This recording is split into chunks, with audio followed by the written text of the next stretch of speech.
झालेली आहे. Habitual offender आपण बोलतो ज्याला, की सारखं तेच करणं. आणि मला वाटतं हिंदू देवदेवतांवरती, हिंदुत्वावरती बोलणं त्यांची सवय झालेली आहे. कारण की आणि त्यांची गरज आहे ती.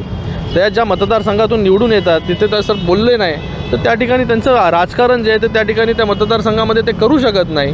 पण राजकारणाची पातळी जी आहे ती एवढ्या खाली जाईल मला वाटलं नव्हतं. कारण की प्रभू श्रीराम जे आहे ते आपल्या पूर्ण देशाचे सगळ्यांचे आराध्य दैवत आणि त्यांच्याबद्दल अशा सगळ्या गोष्टी बोलणं मला वाटतं प्रत्येकाने त्याचा निषेध जो आहे तो त्या ठिकाणी केलेला आहे. आणि अशा प्रवृत्तीवरती जे आहे ते कठोर अशी कारवाई जी आहे ते त्या ठिकाणी केली पाहिजे.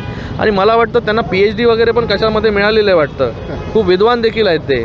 तर मला वाटतं त्यांनी आमच्या देवदेवतांवरती न बोलता त्यांनी अफजल खान, औरंगजेब, खिलजी काय केलं, ते काय खात होते ह्याचं प्रवचन जे आहे ते मुंबऱ्यामध्ये जाऊन दिलं पाहिजे. लोकांना जे आहे ते आमच्या हिंदुत्वाबद्दल, हिंदू देवदेवतांबद्दल जे आहे ते शिकवण्याचं भानगडीत त्यांनी पडू नये असा सल्ला देखील मी त्यांना देतो.